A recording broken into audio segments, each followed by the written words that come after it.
बाहर, दोनों क्रियाएं एक साथ। कैसे करेंगे? हल्का सा नाभि की तरफ से, नाभि के आसपास की जो मांसपेशियां हैं उनको भीतर की ओर खींचेंगे और इसी झटके में सांस को छोड़ेंगे बाहर। आप अनुभव करें, एक हाथ बायां हाथ अंदर रखें, पेट के ऊपर अंदर जाता हुआ अनुभव करेंगे उसे, और दूसरा हाथ पलट कर नाक के आगे। पीछे की स्किन ज़्यादा सेंसिटिव होती है तो आप अपनी सांस को अनुभव कर पाएंगे पीछे की ओर, इस प्रकार।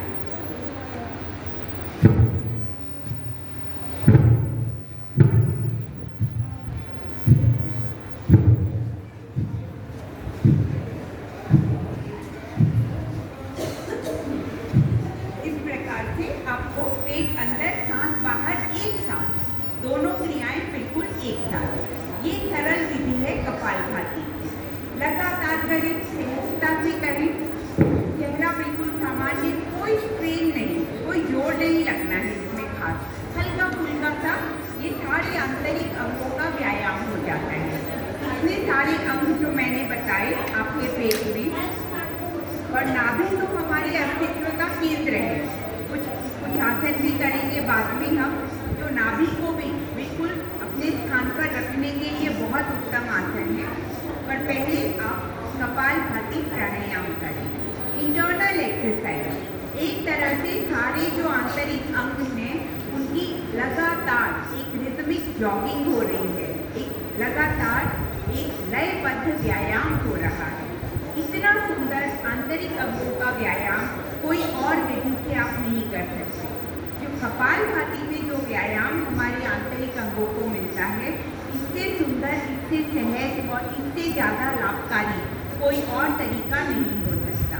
तो इसे कम से कम 15 मिनट रोज करें, आपका पेट बिल्कुल ठीक रहेगा। और ना सिर्फ पेट, हमारे आयुर्वेद के अनुसार हमारा शरीर सप्त धातुओं से बना है। सबसे पहली धातु है रस, जो हमें भोजन के पाचन के बाद मिलता है, हमारे शरीर में ही बनता है। हमारा पाचन तंत्र ही भोजन को परिवर्तित करता है सर्वप्रथम रस धातु में। लीवर उसकी और प्रोसेसिंग करता है, उसका पुनः परिपाक करता है और फिर उस रक्त में मिला देता है। रक्त में मिलकर पूरे शरीर में जाता है। एक एक कोशिका को जो आवश्यकता होती है वो रक्त में से ही स्वयं ग्रहण करती है और अपना कार्य, अपनी वृद्धि और निर्माण का कार्य करती है।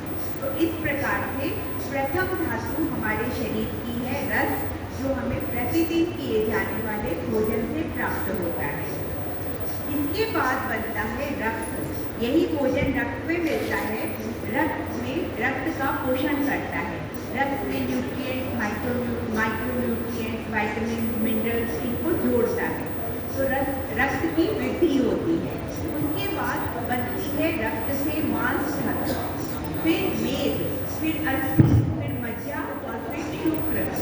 इस प्रकार सप्त धातुओं का निर्माण होता है। और कपालभाति करते हैं तो सारी सप्त धातुएं सही मात्रा में, उचित परिमाण में हमारे शरीर में बनती हैं। तो ना सिर्फ पेट ठीक रहेगा, आपका पूरा शरीर ठीक रहेगा। प्रतिदिन 15 मिनट कपालभाति का अभ्यास।